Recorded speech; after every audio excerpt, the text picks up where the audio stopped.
Hello and welcome to Escapists Anonymous, the fantasy fiction book club. I'm Dan. And I'm Sam. And this is a brand new podcast and peer support network for all the fantasy fiction fanatics out there. If, like us, you like to immerse yourself in the epic worlds that we discover and the epic characters that we meet in books, then join this book club, read along, and get ready to deep dive into some of the best fantasy fiction out there.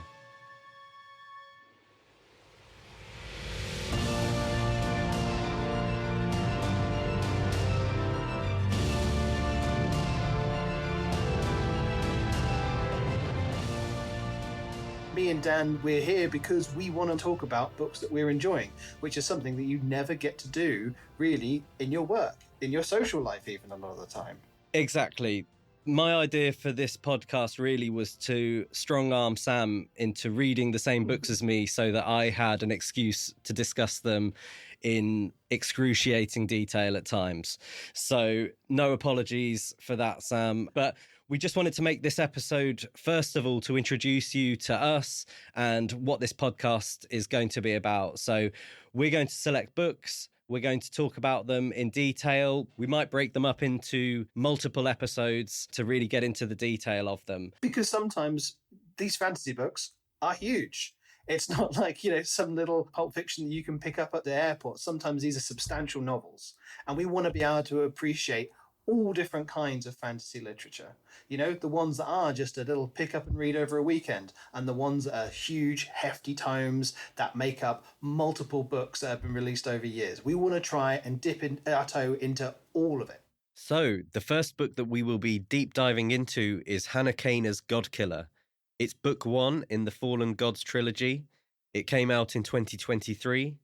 The second book in the series has just come out, Sunbringer. And we are expecting a third and final installment, which is due in 2025. So that's what we'll be starting on in episode 1. And it's great to have a meaty trilogy with lots of character development and plot lines to get stuck into. And I think that's something when we've read the first part of this book and ready to discuss it, that we can start getting into this idea of, well, how much do we expect a story to be finished off at the end of every book if it's a trilogy? What do we want from a trilogy? We can ask these kind of questions as well as talk about the books themselves. And of course, we want you, the listeners, to join in. Absolutely. So we are going to read the prologue through to chapter 19 to discuss in our first episode. And we invite and strongly encourage you to read along with us and join us for that first episode. My approach, I don't know about you, Dan, but I'm going to try and go in blind as much as possible. I'm not going to look up synopses beforehand. If I don't know the author, I'm not going to look them up. I'm not going to read reviews of the books before I tackle any of these. I want to try and have as blank a slate as possible. But at the end, when we've finished a book, I think that's when we can take the chance to open up to the discussion of the wider themes, what we know about the author, how it relates, so we can offer a greater bit of in-depth analysis to kind of summarize what we've learned from reading it. Yeah, so Sam, why don't you tell us a little bit about yourself and your story as far as your interest in fantasy fiction literature goes? Yeah, so my relationship with fantasy fiction has been a stop-start kind of situation over many, many years. I used to love it as a kid.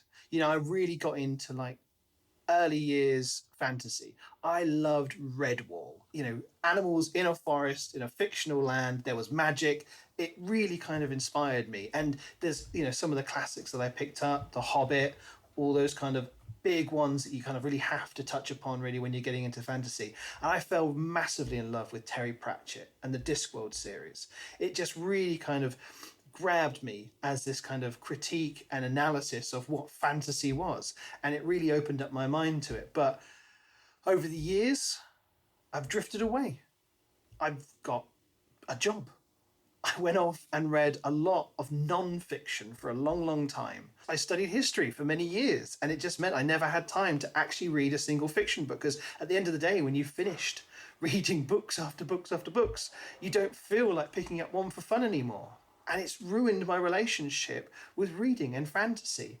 And so, Dan, when you asked me if I wanted to get back into this and you could read a book with me and I could chat to someone about it, I couldn't wait to try it out again. All of that kind of rings fairly similar with me. I remember myself and my brother having The Hobbit read to us at a very young age, probably way too young to really understand it. And I just remember wizards and hobbits and orcs and dwarves and elves and this kind of magical fantasy world, and being really sort of enraptured in it. And then I think, like a lot of people, Harry Potter was the sort of gateway. And I remember obviously reading all of them religiously, and then getting to the end and feeling like, oh my God, what is there going to be to replace that? And what's next? Exactly. What else is there? I mean, Harry Potter, I mean, we are both very much midpoint millennials, as much as those generational things are a real thing or not. But we still grew up with Harry Potter. I remember